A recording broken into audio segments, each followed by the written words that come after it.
Bible పరిశోధన అనే YouTube ఛానల్ను వీక్షిస్తున్న ప్రేక్షకులకు, దేవుని పిల్లలైన ప్రతి ఒక్కరి ప్రభుపేట శుభములు తెలియజేసుకుంటున్నాను. ప్రియులారా, ఈ బైబిల్ పరిశోధన అనే ఛానల్ని ప్రతి ఒక్కరూ సబ్స్క్రైబ్ చేసుకోండి, లైక్ చేయండి. అలాగే అనేకులకు, ఆత్మీయులకు, బంధువులకు ఈ యొక్క ప్రసంగాలను షేర్ చేయవలసిందిగా మనవి చేసుకుంటున్నాను.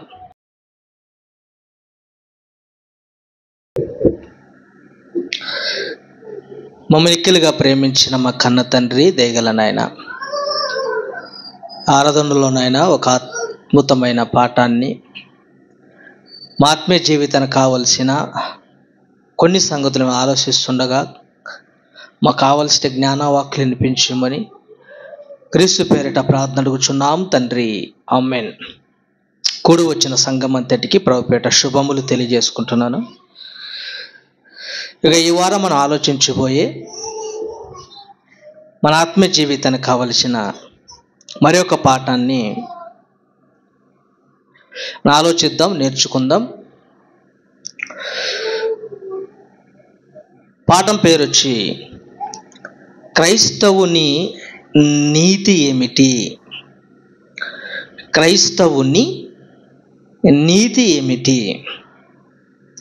ఆలోచన చేయగలిగితే ప్రియులరా, ముందుగా క్రైస్తవుడు అనగా ఎవరు? క్రైస్తవుడు అని ఎవరిని పిలుస్తారంటే, క్రీస్తును నమ్మి క్రీస్తు మాటలను బట్టి సంఘంలోనికి చేర్చబడిన ప్రతి ఒక్కరిని క్రైస్తవుడు అంటారు. దానికి ఒకసారి అపోస్తుల కార్యములు 11వ అధ్యాయము 26వ వచనాన్ని చూడగలిగితే, అపోస్తుల కార్యములు 11వ అధ్యాయము 26వ వచనం, వారు కలిసి ఒక సంవత్సరమంతయు సంఘములో ఉండి బహుజనులకు వాక్యమును బోధించిరి. మొట్టమొదట అంతియోకులో శిష్యులు క్రైస్తవులు అనబడిరి. అంతియోకులో శిష్యులు ఏమనబడ్డారంట? క్రైస్తవులు అనబడిరి. అంటే క్రీస్తును నమ్మి క్రీస్తు మాటల ప్రకారంగా బ్రతకడానికి సిద్ధపడిన వారు, క్రీస్తు మాటల్లో జీవించడానికి సంఘానికి వచ్చిన వారు, క్రీస్తు కొరకు పరలోకానికి చేరుకోవాలి, తండ్రున్న మహాలోకానికి చేరుకోవాలి, బాప్తిస్ము తీసుకొని ఎందరైతే సంఘంలోనికి వచ్చారో వాళ్ళంతా ఎవరు? క్రైస్తవులు. వాళ్ళంతా ఎవరు? క్రైస్తవులు. అయితే క్రైస్తవుని నీతి ఏమిటి? ఇది క్రైస్తవ నీతి ఏమిటి? మనకున్న నీతి ఏంటి? మనకున్న భక్తి ఎలా ఉంది? మన నీతి ఎలా ఉంది? సంఘములో మన నీతి ఎలా ఉంది? దేవుడు అనుకున్న రీతిగా, ఆయన అనుకున్నట్లుగా మన నీతి ఉందా? లేదా మనకు అనుకూలంగా దేవునిపైన నమ్మిక కలిగి మనం బ్రతుకుతున్నామా? ఇంతకు దేవునికి ఎలా ఆరాధిస్తున్నాం? దేవుణ్ణి మనం ఎలా ప్రేమిస్తున్నాం? ఎలా నీతి కలిగి బ్రతుకుతున్నాం అని ఆలోచన చేయగలిగితే, లోకములో ఉన్నవాళ్ళు చాలామంది, మన సహోదరులందరూ, అందరు కాకపోయినా కొందరైనా నీతిగా బ్రతికే వాళ్ళు చాలామంది ఉంటారండి. ఎంతోమందికి అన్నం లేని వాళ్ళకి అన్నం పెట్టే వాళ్ళు ఉంటారు. మంచి భక్తి కలుగుతూ ఉంటారు. ఎవరికి హాని చేయకుండా, ఎవరికి కీడు చేయకుండా బహుధర్మ కార్యక్రమం చేసే వాళ్ళు ఎంతోమంది ఉంటారు. ఇంతకు అలా ఉండడం నీతా? ఇంతకు నీతిగా ఎలా బ్రతకాలి? క్రైస్తవ నీతి ఏంటి? మన నీతి ఎలా ఉందో మనం చూడగలిగితే, యేసుక్రీస్తు అన్న ఒక అద్భుతమైన మాట మత్తయి సువార్త, సమాజంలో మనం మంచి పనులు చేస్తూ, సమాజంలో లేని వారికి ఆహారాన్ని పంచుతూ, లేని వారి అవసరాలు తీర్చుతూ, మన భక్తి జీవితంలో మనం చక్కగా బ్రతుకుతూ ఉండడమే కాక, మనం ఎలా నీతి కలిగి బ్రతకాలో, నీతి కలిగి బ్రతకకపోతే పరలోకాన్ని మనం ఎలా పోగొట్టుకుంటామో, పరలోకాన్ని పొందుకోవాలంటే యేసుక్రీస్తు చెప్పిన ఒక చక్కటి అద్భుతమైన మాటను మనం ఈరోజు పరిశీలిద్దాం, నేర్చుకుందాం. మత్తయి సువార్త 5వ అధ్యాయము 20వ వచనం. మత్తయి సువార్త 5వ అధ్యాయము 20వ వచనం. యేసుక్రీస్తు వారు మాట్లాడుతున్న ఒక అద్భుతమైన మాటను మనం పరిశీలించగలిగితే, శాస్త్రుల నీతి కంటేను పరిసయ్యుల నీతి కంటేను మీ నీతి అధికము కాని ఎడల మీరు పరలోక రాజ్యములో ప్రవేశింపనేరని మీతో నిశ్చయముగా చెప్పుచున్నాను. ఏమంటున్నాడు? శాస్త్రుల నీతి కంటేను పరిసయ్యుల నీతి కంటేను మీ నీతి అధికము కాని ఎడలా. ఇక్కడ మనకి ఇద్దరు చూపిస్తున్నాడు. ఎవరు? శాస్త్రులు, పరిసయ్యులు. శాస్త్రుల నీతి కంటేను పరిసయ్యుల నీతి కంటేను మీ నీతి ఎలా ఉండాలి? ఎవరి నీతి? క్రైస్తవుల నీతి.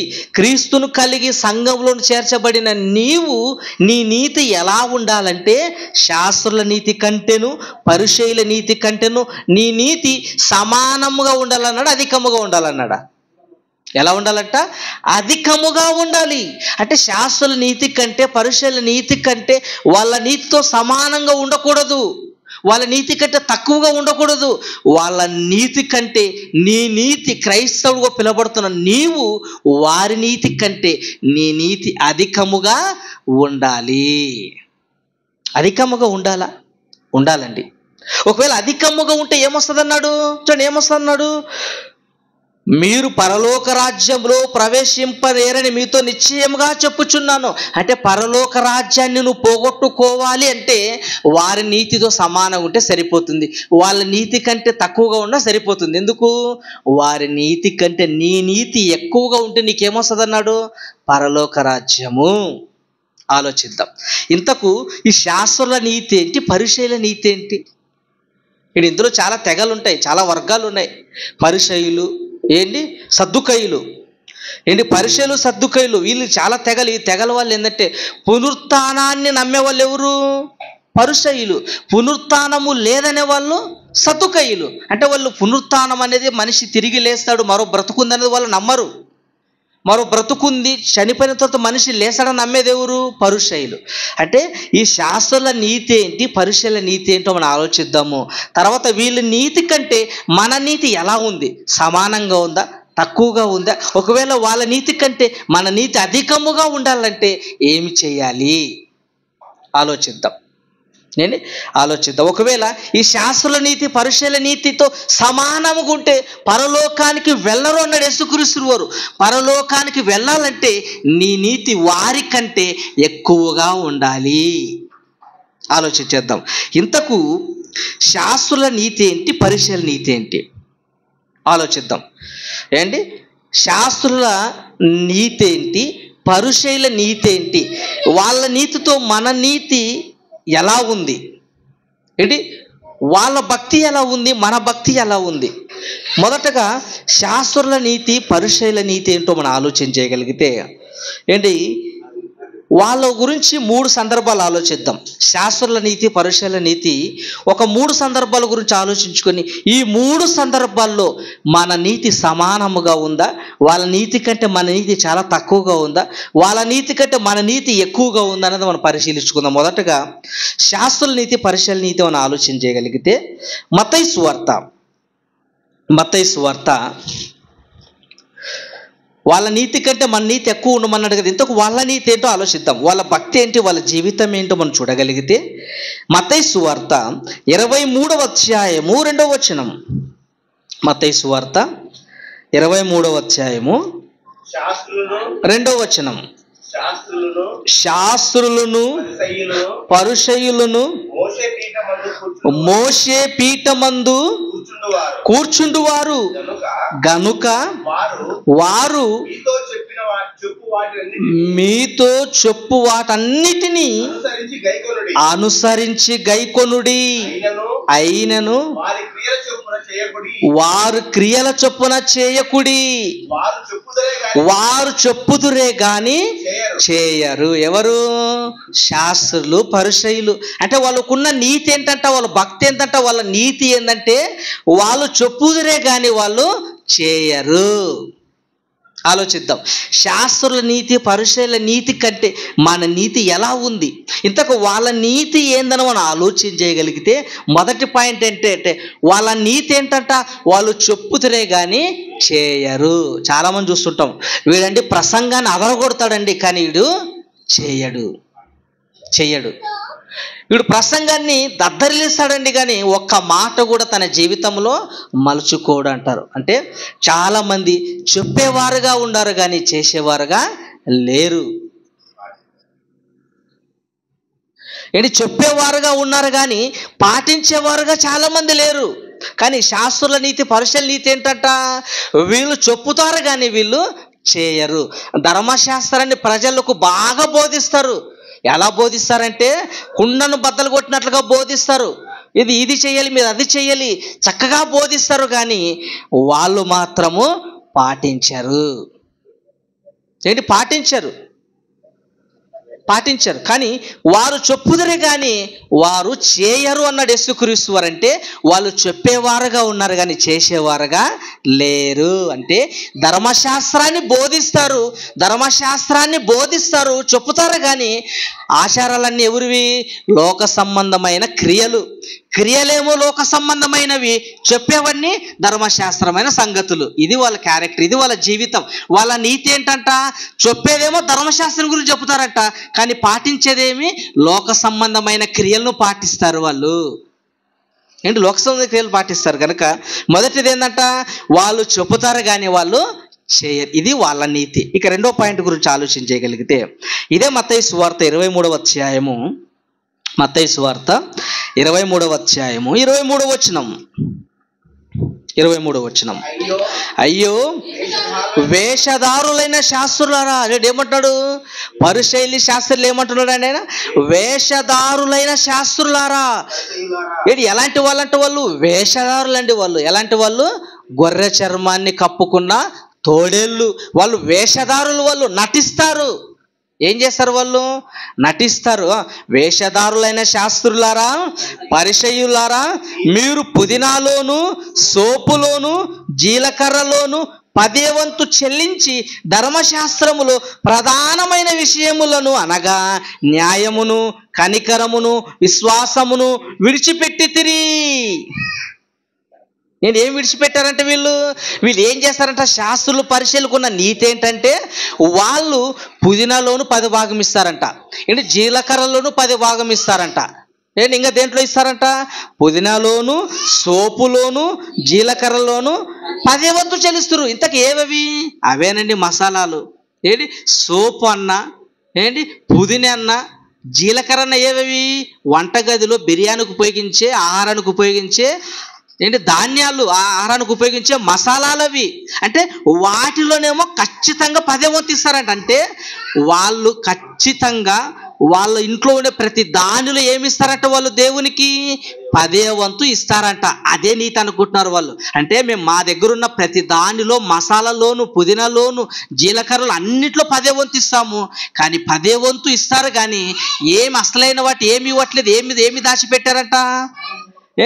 ఏమి దాచిపెట్టారంట? చూడండి, ఏం దాచిపెట్టారంట? ధర్మశాస్త్రములో ప్రధానమైన విషయములను అనగా న్యాయమును, కనికరమును, విశ్వాసమును విడిచిపెట్టి. అంటే ఏం విడిచిపెట్టారు? దశంభాగమేమో ఇస్తున్నారు, అన్నిట్లో 10వ వంతు ఇస్తున్నారు. కానీ అసలైనవి ఏం చేశారు? వాళ్ళు దాచిపెట్టారు. ఏంటంట? న్యాయాన్ని దాచిపెట్టారంట.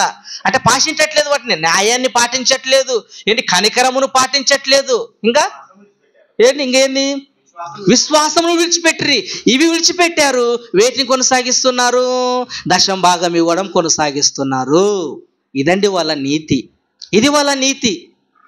ఇంతకు అసలైంది విడిచిపెట్టి అవసరం లేని వాటిని ఇస్తున్నారు. పుదీనాలోను, జిల్లా అన్నిట్లో 10వ వంతు ఇస్తున్నారు కానీ చేయవలసిన అసలైనవి విడిచిపెట్టారు, చెయ్యకూడనివి చేస్తున్నారు. ధర్మశాస్త్రం అంతా ఏమనుంది? నిన్ను వలె నీ పొరుగు వారిని ప్రేమించాలంటే ఒక వ్యక్తిని, మన సహోదరుని మనం ప్రేమించాలి. అంటే ఏం చేయమంటాడు? ఇదేమన్నాడు? కనికరము చూపాలి, న్యాయము చేయాలి, విశ్వాసమును విడిచిపెట్టాడు. అసలైన విడిచిపెట్టారు, చిన్న చిన్న వాటిని పట్టుకున్నారు. ఇది వాళ్ళ నీతి. మొదట ఎన్ని నీతి ఆలోచించాం వాళ్ళు? శాస్త్రులు పరిచయులు ఎన్ని నీతి? మొదటిది ఏంటంటే వాళ్ళు చెప్పుదరే కానీ వాళ్ళు చేయరు. రెండవది ఏంది? వాళ్ళన్నిటిలో దశంభాగం 10వ వంతు ఇస్తారు. జీలకర్రలు 10వ వంతు ఇస్తారు, పుదీనాలు 10వ వంతు ఇస్తారు, సోపులు 10వ వంతు ఇస్తారు. కానీ న్యాయాన్ని, కనికరాన్ని, విశ్వాసాన్ని విడిచిపెట్టారు. ఇక మూడవ గురించి ఆలోచన చేయగలిగితే, మూడవది మత్తయి సువార్త 23వ అధ్యాయము 25వ వచనం. అయ్యో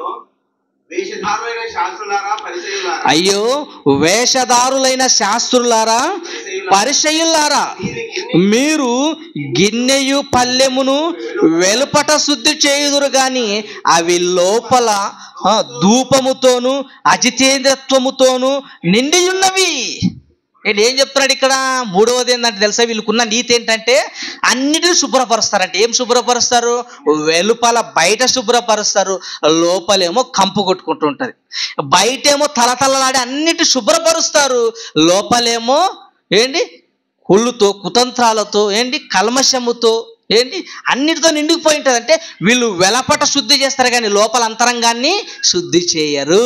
ఇది వాళ్ళకున్న నీతి. చూడండి, అలాగే చదవండి. గుడ్డి పరిచయులారా, గిన్నెయు పల్లెమును వెలపల శుద్ధి ఉన్నట్టుగా ముందు వాటి లోపల శుద్ధి చేయము. అంటే వీళ్ళు ఏమి శుద్ధి చేయట్లేదంట? లోపల శుద్ధి చేయరు కానీ వెలపట బయట ఉన్న వాటిని మాత్రము శుద్ధి చేస్తారు. అందుకే యేసుక్రీస్తు వాళ్ళు అన్నాడు, సున్నము కొట్టిన సమాధులు అన్నాడు. కింద మాట చూడండి, 26వ వచనం, 27వ వచనం, 27. అయ్యో వేషధారులైన శాస్త్రులారా, పరిసయ్యులారా, మీరు సున్నము కొట్టిన సమాధులను పోలి ఉన్నారు. ఏంటి ఎలా ఉన్నారట? సున్నము కొట్టిన సమాధి. సమాధి ఏమో తెల్లగా పైన మంచి గ్రానైట్ రాయితో కట్టబడి ఉంటుంది. లోపల చూసా మనకి ఏముంటుంది? ఎముకలు, కుళ్ళు, ఏంటి మాంసం అంతా పురుగులు తింటూ ఉంటుంది, కల్మషంతో నిండి ఉంటుంది అంతా. దాన్ని చూసి వాంతికి చేసుకుంటే అబ్బా మంచి సువాసన అంటామా? చూడగానే వాంతి కడుపులో తిప్పేస్తుంది, దేవ వచ్చేస్తుంది. చూడగానే అబ్బా మంచిది అనుకోరు. సమాధినేమో చూడగానే బాగుంటుంది అనుకుంటాం, కానీ లోపలిది చెడిపోయి ఉంటుంది. అలాగే ఈ శాస్త్రులు పరిశీలన ఎలాంటి వాళ్ళంటే వాళ్ళ నీతి ఎలాంటిదంట?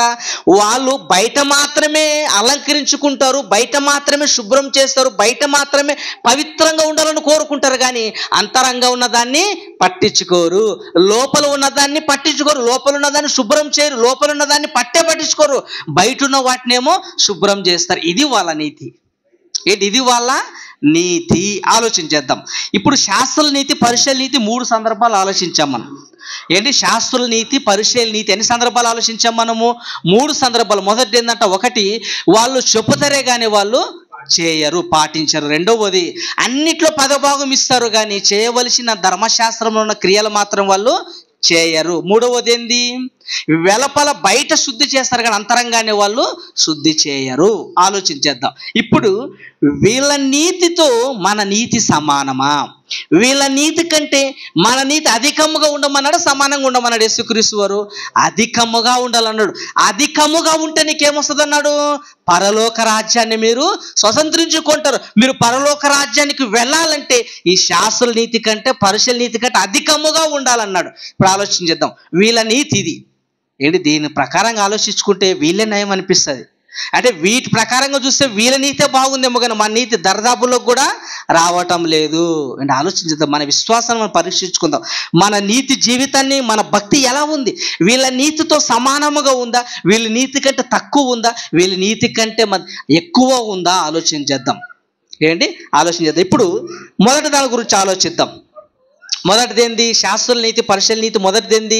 వాళ్ళు చెప్పుతరే కానీ వాళ్ళు చేయరు. ఇప్పుడు క్రైస్తవుడుగా నీ నీతి ఎలా ఉంది? వాళ్ళ నీతి ఏమో చెప్పుతారు కానీ వాళ్ళు చేయరు. ఇప్పుడు మన నీతి ఎలా ఉందో మనం చూడగలిగితే ఏంటి చూద్దాం.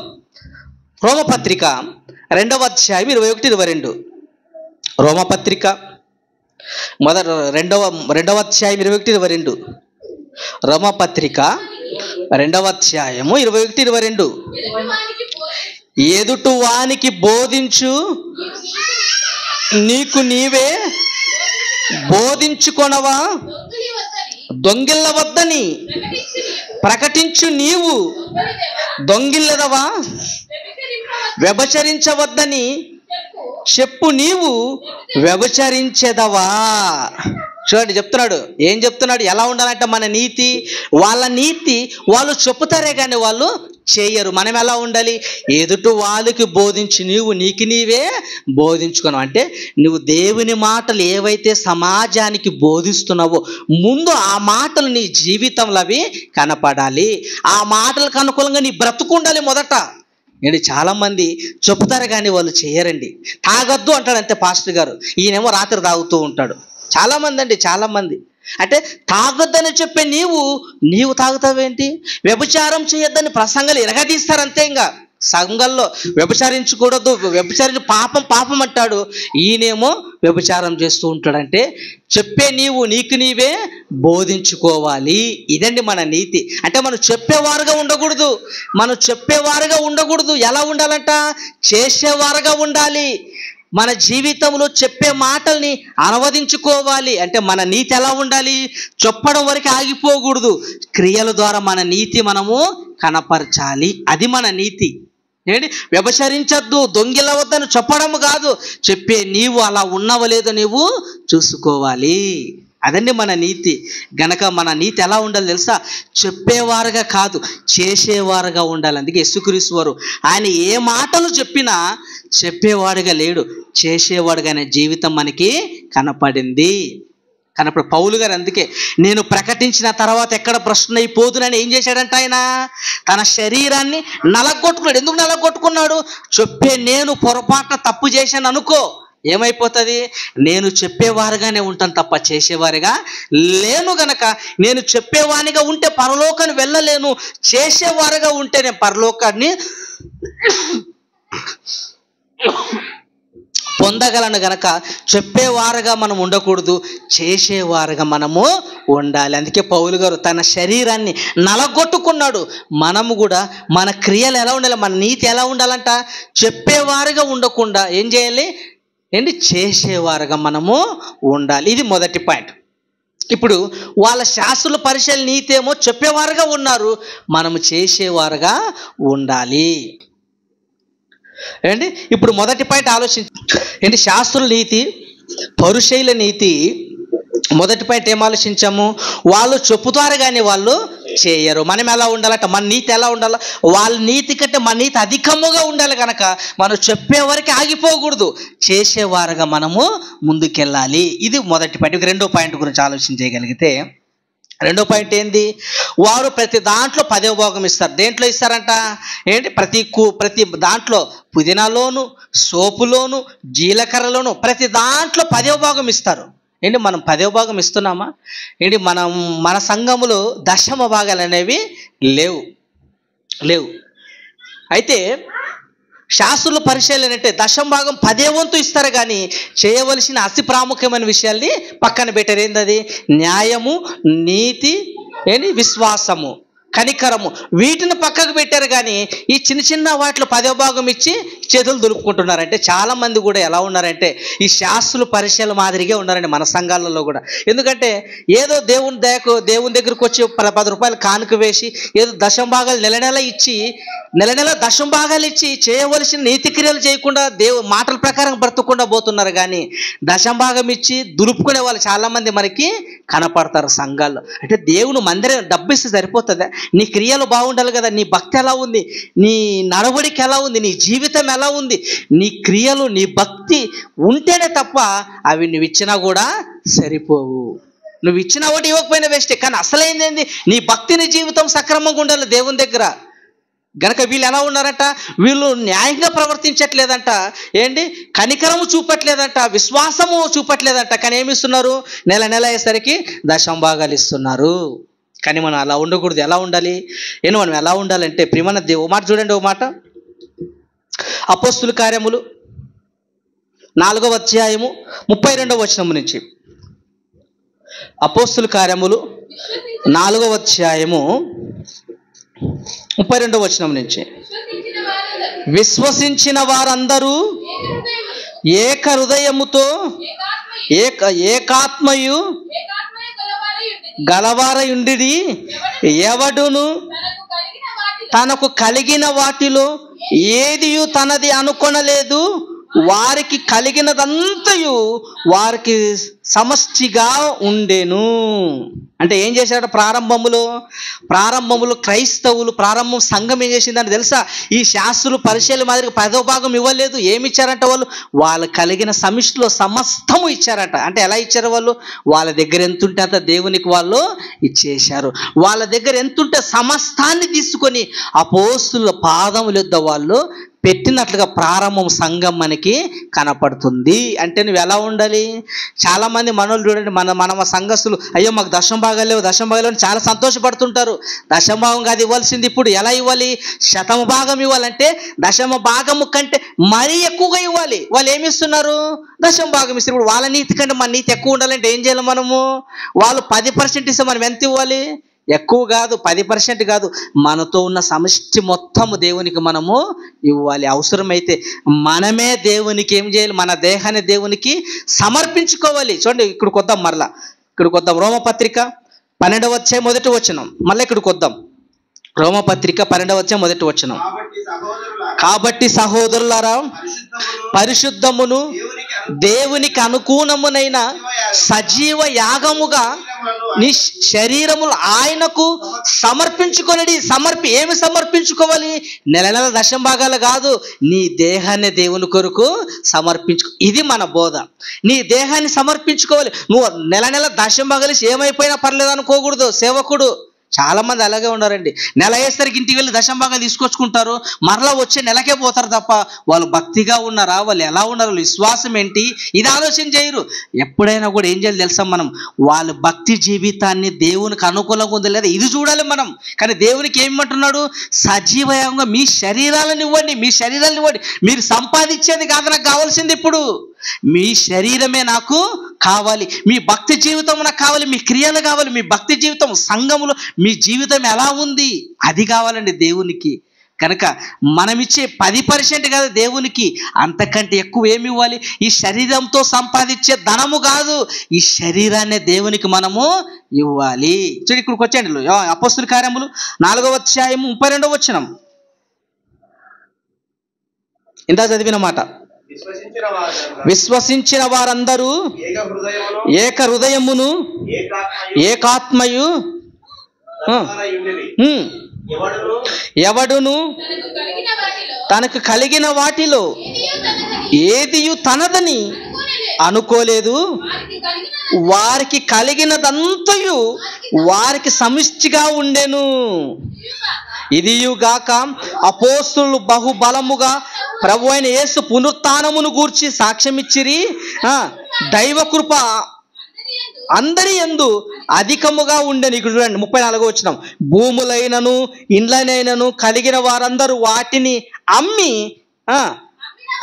అమ్మిన వాటి వెల తెచ్చి అపోస్తుల పాదములొద్ద పెట్టిరి.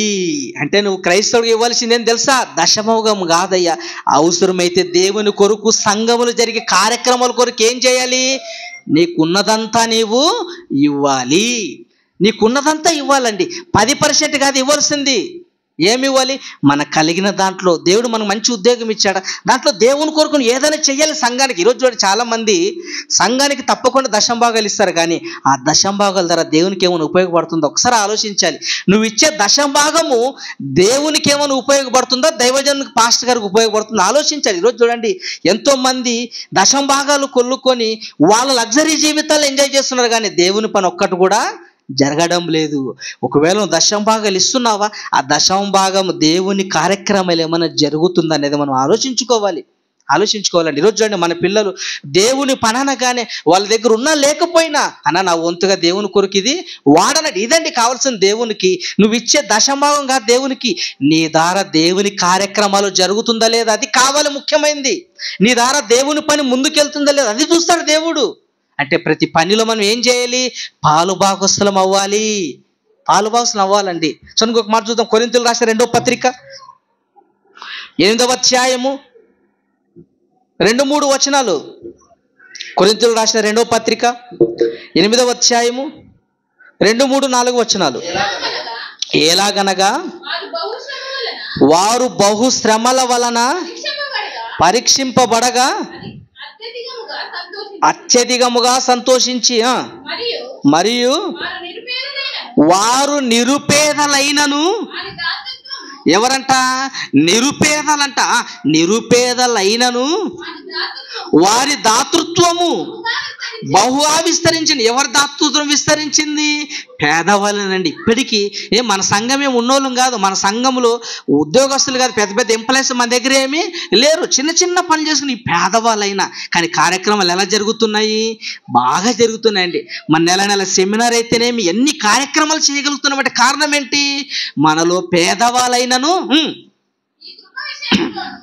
ఈ కృప విషయములోను పరిశుద్ధుల కొరకైన పరిచర్యలో పాలు పొంది విషయములోను మనస్పూర్వకముగా మిమ్మును వేడుకొనుచున్నాను. వారు తమ సామర్థ్యం కొలదియే కాక సామర్థ్యము కంటే ఎక్కువగా తమంతట తామే ఇచ్చిరని మీకు సాక్ష్యం ఇచ్చి, అంటే సామర్థ్యాన్ని మించి దేవుని కొరకు నీవు ప్రయాసపడాలి. ఈరోజు అదే మనం ప్రయాసపడుతున్నాం. మన దగ్గర లేకపోయినా శక్తికి మించి ఎందుకు ప్రయాసపడుతున్నాము? ఇది మన కొరకు అయితే ఎంతైనా పెట్టుకుంటాము లేదా? కొడుకు బర్త్డే అంటే ఎంతో పెట్టుకుంటాము, కూతురు పెళ్ళి అంటే ఎంతో పెట్టుకుంటాం, ఇంటి కొరకు ఎంతో, అంటే మన కొరకు ఎంతనే పెట్టుకుంటాం. కానీ మన కొరకు పెట్టేటప్పుడు ఆలోచించాం, కానీ దేవుని కొరకు పెట్టేటప్పుడు ఆలోచిస్తాం కాదండి. సామర్థ్యముకు మించి దేవుని పని చేయాలి. సామర్థ్యం మించి దేవుని పనిలో ముందుకెళ్ళాలి. అదండి దశభాగం ఇచ్చి చేతులు దులుపుకోవడం కాదు.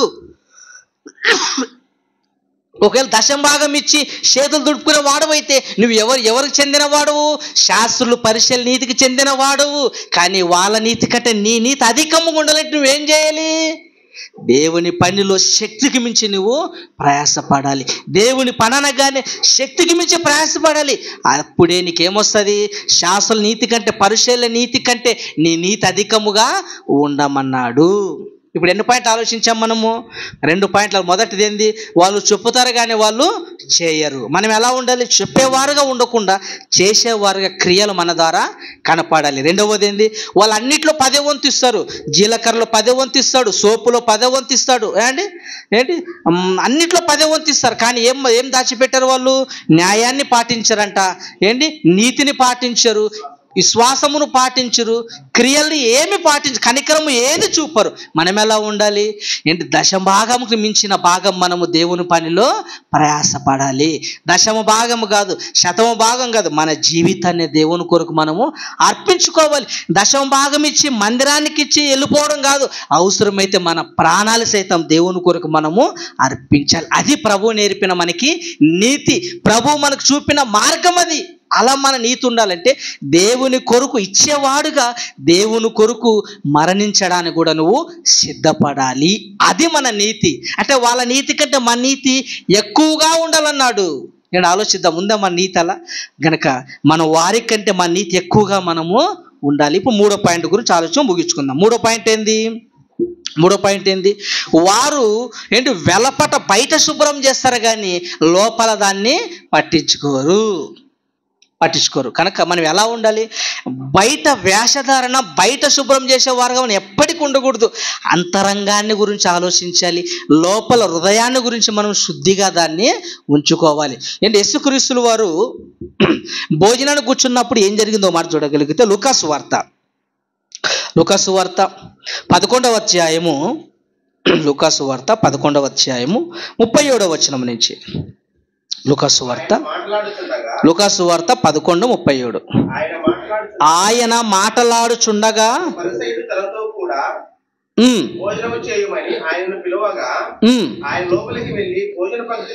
భోజనానికి యేసుక్రీస్తు వారిని ఎవరు భోజనానికి పిలిచారంట? పరిసయ్యుడు ఏం చేశాడంటే యేసుక్రీస్తు వారిని ఆయన మాట్లాడుచుండగా ఒక పరిసయ్యుడు తనతో కూడా భోజనము చేయమని ఆయనను పిలవగా, అంటే భోజనానికి ఎవరు ఆహ్వానించబడ్డాడు? యేసుక్రీస్తు వారు భోజనానికి వెళ్ళాడు. ఆ భోజనానికి వెళితే ఆయన లోపలికి వెళ్ళి భోజన పంక్తిని కూర్చుండేను. ఆయన భోజనమునకు ముందుగా స్నానము చేయలేదని ఆ పరిసయ్యుడు చూచి ఆశ్చర్యపోయాను. అంటే ఏంటి? వీళ్ళు బాధ ఏంది? పై రూపాన్ని చూసేవాళ్ళు వీళ్ళు. ఈ శాస్త్రులు పరిచయాలు ఏంటంటే వీళ్ళు బాధ ఏంది? పై రూపం, అంటే పైన పరిశుద్ధంగా ఉంటే చాలు, లోపల ఎలా ఉన్నా పర్లేదు. అది వీళ్ళు తెగ, అది వీళ్ళ నీతి. అంటే యేసుక్రీస్తు వారు ఆహారం తింటున్నాడే, ఆయన మంచి నీతిపరుడే, నాలో పాపం ఉన్నది ఎవరు నిరూపించగలరు అన్నాడే, అది ఆలోచించలేట్లేదు వీళ్ళు. ఏం ఆలోచిస్తున్నారు? ఈయన భోజనానికి కూర్చున్నాడు, మరి చేయి కడుక్కోలేదే, ఈయన భోజనానికి కూర్చున్నాడు కానీ నీళ్లు పోసుకోలేదు, ఇది వీళ్ళు చూస్తారు. నేను అదే అవసరము ప్రియమైన దేవుని పిల్లరా. అంటే పై రూపాన్ని చూస్తారు కానీ అంతరంగాన్ని వీళ్ళు పట్టించుకోరండి. కానీ చాలామంది గమనించండి, చాలామంది సేవకులు ఏంటి పై రూపం దేవుడిగా కనపడుతుంటాడు. అంటే అయ్యగారంటే అమ్మో దండం ఎత్తి కాళ్ళ మొక్కేంత చేస్తారు. ఎందుకు? పై రూపం చక్కగా నిలువటంగా వేసుకొని అద్భుతమైన వైట్ అండ్ వైట్ వేసుకొని శాంతి అని పోతుంటాడు. కానీ లోపల ఎలా ఉంటుంది? అంతా అశాంతే. పైనేమో పవిత్రత, లోపలంతా అపవిత్రత. అంటే పై రూపాన్ని చూస్తారు కానీ పైన వెలపటని క్లీన్ చేస్తారు కానీ అంతరంగాన్ని వీళ్ళు పట్టించుకోరు. చదవండి అలాగే 33 వచనం. అందుకు ప్రభు ఇట్లనేను, పరిసయ్యులైన మీరు గిన్నెయు పల్లెమును వెలుపల శుద్ధి చేయుదురు. ఎక్కడ శుద్ధి చేస్తారంటే వీళ్ళు బయట శుద్ధి చేస్తారు. అంటే బయట క్లీన్ ఉండాలి, బయట పవిత్రంగా ఉండాలని కోరుకుంటారు కానీ మీ అంతరంగమును దోపుతోను చెడుతనముతోను నిండి ఉన్నది. అంటే వీళ్ళు దేన్ని పట్టించుకోరు? లోపల అంతరంగాన్ని పట్టించుకోరు. ఎంత కుళ్ళు నిండిపోయినా పర్వాలేదు అంతే. బయట ఎలా ఉండాలి? బాగా నీట్గా ఉండాలి. బయట కడుగుతారు కానీ లోపలిది కడగరు.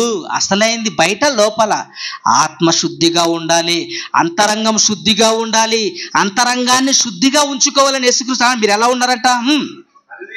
అవివేకులారా, వెలుపలి భాగమును చేసినవాడు లోపలి భాగమును చెయ్యలేదా? కాగా మీకు కలిగిన ధర్మము చేయుడి, అప్పుడు మీకన్నీ శుద్ధిగా నుండును.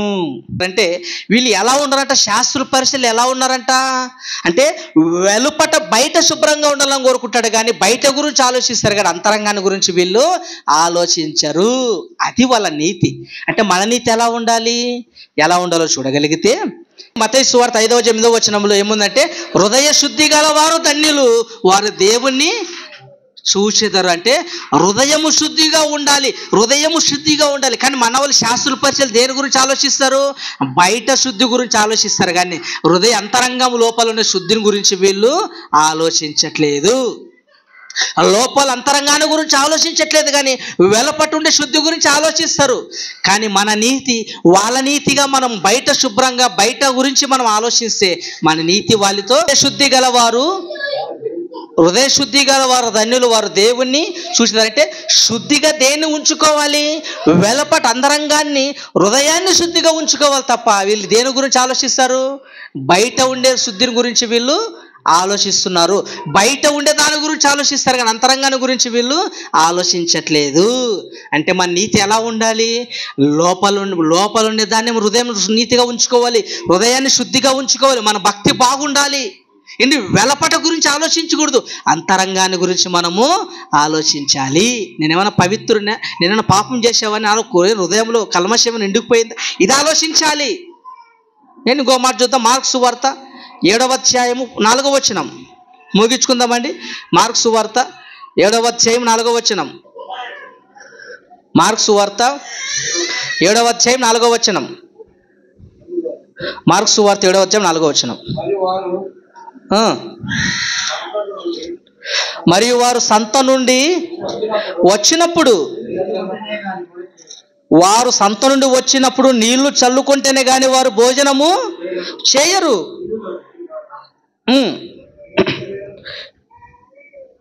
మరియు వారు సంత నుండి వచ్చినప్పుడు నీళ్లు చల్లుకుంటేనే గాని భోజనం చేయరు. ఇదియుగాక గిన్నెలను, కుండలను, ఇత్తడి పాత్రలను నీళ్లతో కడుగుట మొదలగు అనేక ఆచారములు వారు అనుసరించెదరు. అప్పుడు పరిసయ్యులు, శాస్త్రులు, నీ శిష్యులెందుకు పెద్దల పారంపర్య చొప్పున నడవక అపవిత్రమైన చేతులతో భోజనం చేయుచున్నారని ఆయన అడిగిరి. అంటే వీళ్ళు ఏం ఆలోచిస్తారంట? వీటి గురించే, సంతకు పోయేస్తే కాళ్ళు కడుక్కోవడము, అంటే వీటి గురించే వెలపట బయట శుభ్రం వీటి గురించి ఆలోచిస్తారు, కానీ అంతరంగాన్ని గురించి వాళ్ళు అంటే మనం ఎలా ఉండాలి, వాళ్ళ నీతి కంటే మన నీతి అధికంగా ఉండమన్నాడు కనుక మనం బయట గురించి ఆలోచన చేయకూడదు, బయట శుభ్రం గురించి ఆలోచన చేయకూడదు, అంతరంగమైన లోపల హృదయాన్ని మనము శుద్ధిగా ఉంచుకోవాలి. అదండి శాస్త్రుల నీతి కంటే, పరుషుల నీతి కంటే మన నీతి ఎలా ఉండాలి? అధికముగా ఉండాలి. ఇప్పుడు అన్ని సందర్భాలు ఆలోచించాము. మొదటిది, వాళ్ళు చెప్పుదురు కానీ వాళ్ళు చేయరు. మనం చెప్పేవారు కాకుండా చేసేవారుగా మనము ఉండాలి. రెండవది ఏంది? అన్నిట్లో 10వ భాగం ఇస్తారు కానీ న్యాయము, కనికరము, విశ్వాసాన్ని వాళ్ళు విడిచిపెట్టారు. మనం ఎలా ఉండాలి?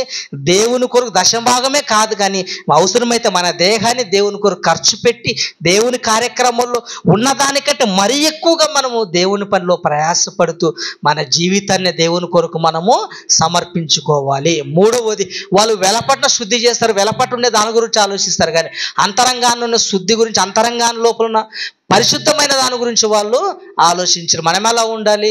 మన జీవితం లోకంలో భక్తిగా బ్రతుకుతూ, మన నీతిలో మన శరీరాన్ని కల్మషము లేకుండా, ఎలాంటి చెడు అలవాటు కాకుండా, అంతకంటే ముఖ్యంగా మన ఆత్మకు ఎలాంటి కల్మషం అంటకుండా, పాపం అంటకుండా మన హృదయాన్ని శుద్ధి చేసుకొని వాక్యం ద్వారా ఆత్మ సంబంధంగా వాక్యములో మనం ఎదుగుతూ హృదయాన్ని శుద్ధిగా ఉంచుకోవాలి. ఓకే, ఇది పాఠ్యభాగం చదువుకొని ముగించుకుందాం. మత్తయి సువార్త 5వ అధ్యాయం 20వ వచనం మన పాఠ్యభాగం చదువుకొని ముగించుకుందాం. మత్తయి సువార్త 5వ అధ్యాయం 20వ వచనం. 5:20. శాస్త్రుల నీతి కంటే, పరిసయ్యుల నీతి కంటే మీ నీతి అధికము కాని ఎడల మీరు పరలోక రాజ్యానికి ప్రవేశింపరు. అంటే పరలోకాన్ని నువ్వు పోగొట్టుకోవాలంటే ఏమీ లేదు, వాళ్ళు పాటిస్తే చాలు. నువ్వు పరలోకం పోవాలంటే ఏం చేయాలా? వాళ్ళు పాటించే వాటి కాక వాటికంటే ఎక్కువగా నీవు పాటించాలి. ఓకే అండి. దయగలిగిన మా తండ్రి, మంచి పాటను మాకు నేర్పించారు నాయన. తోడుగా ఉండండి, సంఘానికి జ్ఞాపకం చేసుకోండి, మీకు ఇష్టమైన పిల్లలు బ్రతికే భాగ్యం సాధించమని క్రీస్తు పేరట ప్రార్థన అడుగుచున్నాం తండ్రి. ఆమేన్, ఆమేన్, ఆమేన్.